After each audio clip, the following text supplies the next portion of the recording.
Yep, we got another one that has absolutely no description and no nothing except for the name, so I don't even know who was tested on. But now we're going to test it with our own.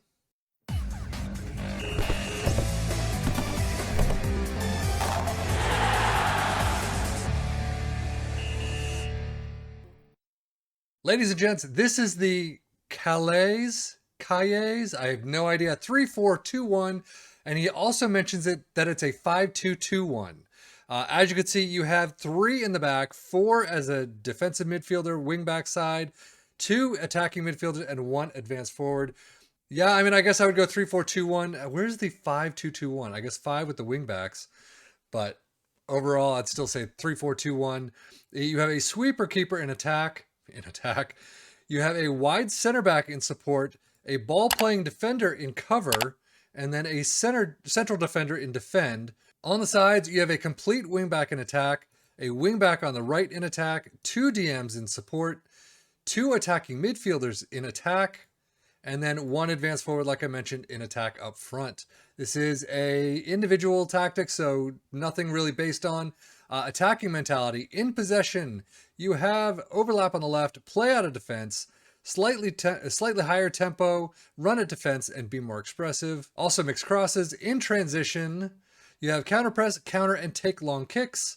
And then out of possession, high press line of engagement, higher defensive line, trigger press more often, prevent short goalkeeper distribution, and stop the crosses.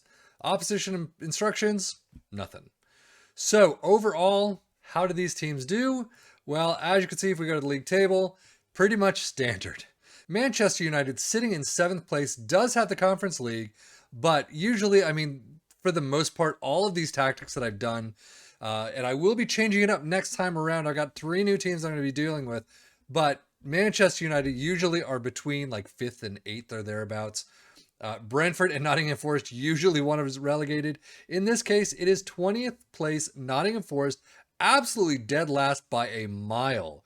3 wins, 6 draws, 29 losses, and only 15 points. Brighton, a little bit better in 15th, 39 points, 10, 9, and 19. And like I said, Manchester United in 7th, 16, 11, and 11 with 59 points. So still a good distance away from Liverpool in 1st and Man City in 2nd.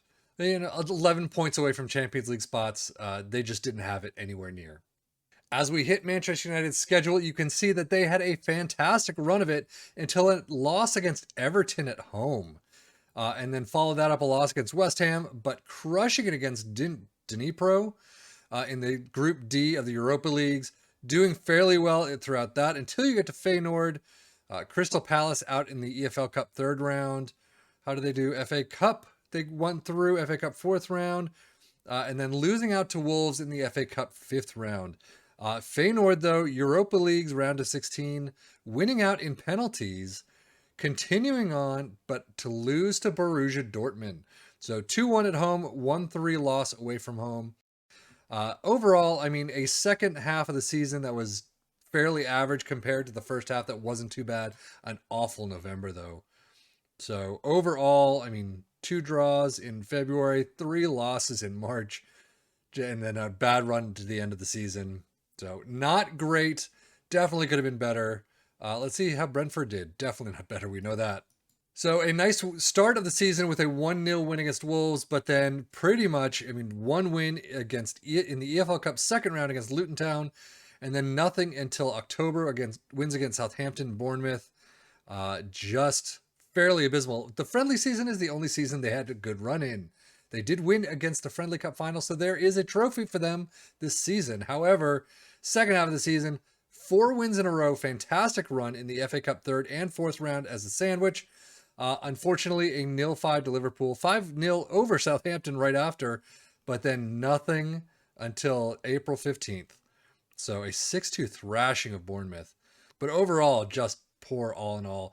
Losing out to Leicester in the extra time FA Cup 5th round, and the EFL Cup 4th round, losing out to Crystal Palace in penalties.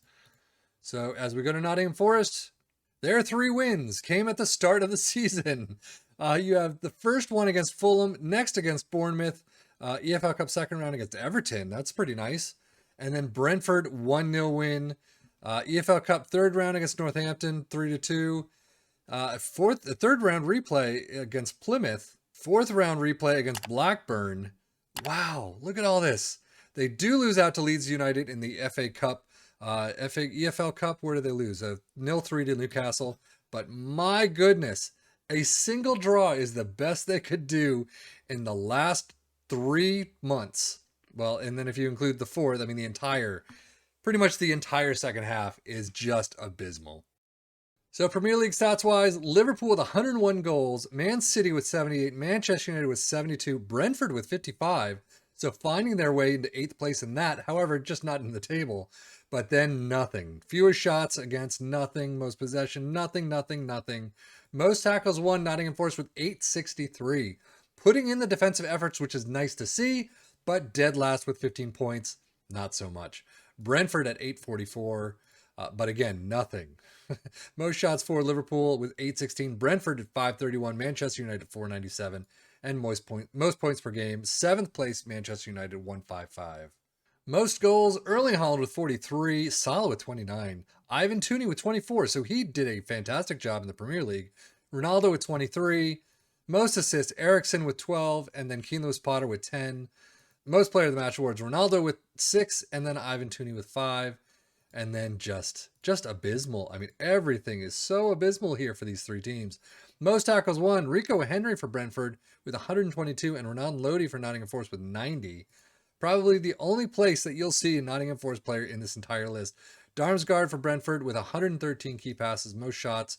Tooney, Keane Lewis-Potter, and Ronaldo. And then back to the goals. Overall, ouch.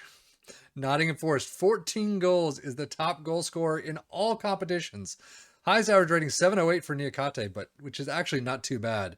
Most assists, Morgan Gibbs-White with 6, and then most player of the match awards, 7 players with a single one apiece. That is insane. Brentford, 29 goals in all comps for Ivan Toney, 720 for Ivan Toney at highest average rating. Keane Lewis-Potter with 14 assists, and 5 player of the match awards for Ivan Toney. Much better than Nottingham Forest. But as we finish out with Ronaldo and the rest of the gang, Cristiano Ronaldo with 38 goals, 750 at highest average rating, 17 assists for Bruno Fernandes, and 8 player of the match awards for Ronaldo. There are definitely better tactics out there. Again, I wish tactic people creating tactics, putting them on the Steam Workshop would put anything, just some information. All we have is the name, sadly, but here you go. It didn't really work for any team. Manchester United at 7th is just bang on average, if not a little bit less than what they usually get.